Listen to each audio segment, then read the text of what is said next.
તો શક્તિ, ભક્તિ અને આસ્થાનો ત્રિવેણી સંગમ એટલે જગવિખ્યાત યાત્રાધામ અંબાજી ગુજરાત અને રાજસ્થાનની સરહદ પર આવેલું આ મંદિર.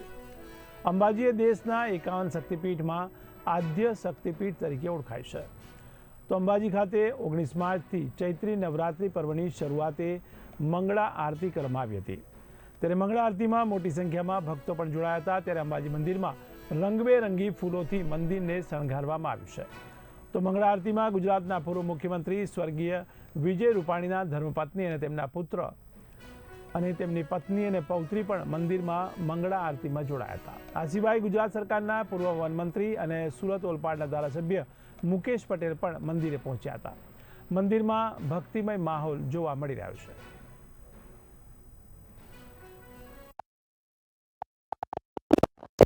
છે.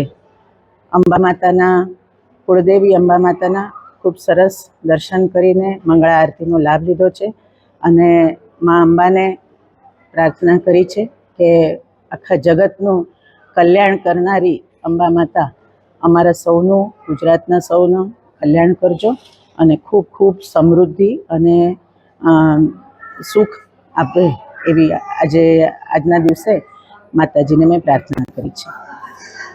પ્રથમ દિવસે આજે જ્યારે જગતજનની આરાસુરી અને અમારા કુળદેવી શ્રી અંબામાના દર્શન કરવાનો જે લાભો પ્રાપ્ત થયો છે એ બદલ અમે ખૂબ અમારી જાતને સદભાગી માનીએ છીએ અને મંદિર ટ્રસ્ટનો ખૂબ આભાર કે આજે આપ જોઈ રહ્યા છો કે ભક્તોનું ઘોડાપુર ઉમટ્યું છે અને આવતા દિવસોમાં પણ ખૂબ ભક્તો ગુજરાતના ખૂણે ખૂણેથી, દેશના ખૂણે ખૂણેથી પધારશે. ત્યારે માતાજીના દર્શન કરી અને લોકો પોતાની આદિ વ્યાધિ ઉપાધિ જ્યારે માતાજીના ચરણોમાં ઠાલવતા હોય ત્યારે માતાજી બધાને પરમ વૈભવ, સુખ, સમૃદ્ધિ, આરોગ્ય અને તમામ દુઃખ હરવા માતાજી જ્યારે આજે બેઠા છે અહીં, ત્યારે એવી જ પ્રાર્થના કે લોકોના રાગ, દ્વેષ, ઈર્ષ્યા, અહંકાર, ક્રોધ, ભયમાંથી માતાજી બધાને મુક્તિ અપાવે. અને મારા સ્વર્ગવાસી પિતા આદરણીય શ્રી વિજયભાઈ રૂપાણી માટે પણ માતાજીના ચરણોમાં પ્રાર્થના કરી છે. અને આજે જ્યારે વિશ્વમાં ઘણી સમસ્યાઓ ઊભી થઈ છે ત્યારે વિશ્વ શાંતિ માટે પણ માતાજીને પ્રાર્થના કરી છે. આદરણીય પ્રધાનમંત્રી શ્રી નરેન્દ્રભાઈ મોદી અને આપણા ગૃહમંત્રી શ્રી અમિતભાઈ શાહના કુશળ નેતૃત્વમાં જ્યારે ભારત ઉત્તરોત્તર પ્રગતિ કરી રહ્યું છે ત્યારે એ પ્રગતિમાં પણ વૃદ્ધિ થાય અને ભારત વિશ્વગુરુ બની રહે એ માટે પણ માતાજીના ચરણોમાં પ્રાર્થના કરી છે. અને આપ જોઈ રહ્યા છો કે માતાજીના આગમનની સાથે જ આજે જ્યારે મોસમમાં પણ ઉત્તર પૂર્વ બનાસકાંઠામાં આજે મોસમમાં પણ પલટો આવ્યો છે ત્યારે ખુશનુમા વાતાવરણમાં બધાનું જીવન આગળનું વર્ષ ખુશનુમા બની રહે એ માટે માતાજીને પ્રાર્થના કરી. જય અંબે. નવરાત્રિના પ્રારંભ નિમિત્તે અંબાજી શક્તિપીઠ ખાતે પરંપરા મુજબ ઘટ સ્થાપનની વિધિ કરી નવરાત્રિનો પ્રારંભ કરવામાં આવ્યો છે. સવારે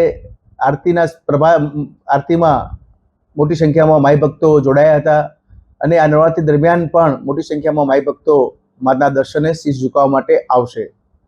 મા જગદંબાના આશીર્વાદ લેવા માટે આવશે. ચૌથી નવરાત્રિ દરમિયાન 9 દિવસ આ માઈ ભક્તો દર્શને આવતા હોય છે અને એમની કોઈ તકલીફ ન પડે તે માટે પણ મંદિર ટ્રસ્ટ દ્વારા પૂરતી વ્યવસ્થા કરવામાં આવી છે. આ સિવાય મંદિરના નૃત્ય મંડપમાં અખંડ ધૂનનું પણ આયોજન નવરાત્રિ દરમિયાન થતું હોય છે. 24 કલાક જય અંબેની ધૂન ચાલતી હોય છે.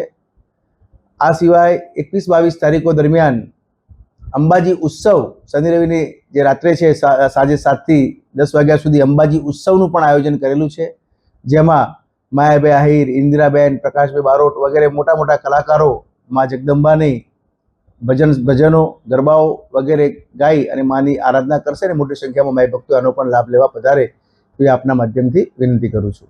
જય અંબે. ચૈત્ર માસનું પ્રથમ નોરતું છે માનું. માના દરેક નવરાત્રિની અંદર અંબા માની હર હંમેશા અમે આરતી પૂજા કરવા આવતા હોઈએ છીએ.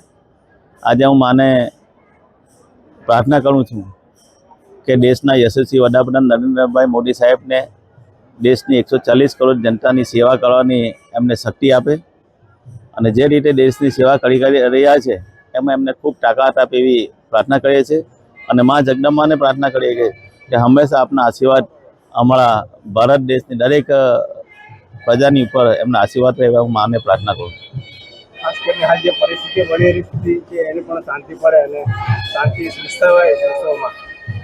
દરેક વિશ્વની અંદર શાંતિ થાય એ માટે હું માતાને પ્રાર્થના પણ કરું છું.